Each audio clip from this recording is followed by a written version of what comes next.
پھر قرآن مقدس میں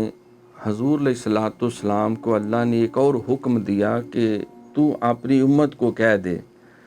صحابہ کو سناؤ یا آنے والوں کو سنا دے، قُلْ لَا أَسْأَلُكُمْ عَلَيْهِ أَجْرًا إِلَّا الْمَوَدَّةَ فِي الْقُرْبَى، انہیں کہو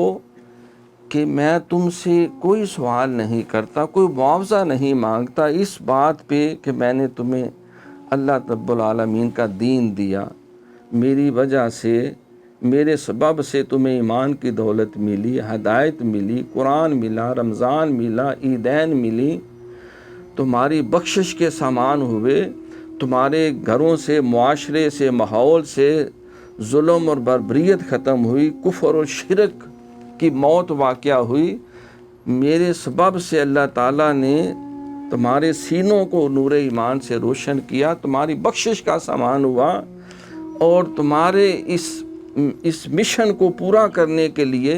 میں نے بہت سی زحمتیں بھی اٹھائیں، تکلیفیں بھی اٹھائیں، جسم بھی لہو لہان ہوا، دانت بھی شہید ہوئے، متعدد زخم بھی کھائے، اپنے عزیزوں کو قربان کیا کہ کسی طرح تمہاری بخشش کا سامان ہو جائے۔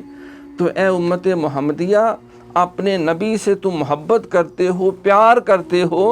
اگر اس محبت اور پیار کا کوئی صلہ دینا چاہتے ہو تو اے میرے محبوب نے کہو کہ یہ صلہ دینے کا ایک ہی بہترین طریقہ ہے کہ الا المودۃ فی القربى، جو میرے صاحب قرابت ہے، میرے اہل بیت طہار، ان سے محبت کیا کرنا، بغض نہیں رکھنا، بدتمیزی نہیں سوچنی، ان کے ساتھ محبت یہ میرے ساتھ محبت ہے، میرے ساتھ محبت اللہ کے ساتھ محبت ہے، اور ان کے ساتھ دشمنی میرے ساتھ دشمنی ہے، میرے ساتھ دشمنی رب العالمین کے ساتھ دشمنی۔ حسین منی وانا من الحسین، فرمایا کہ حسین مجھ سے ہے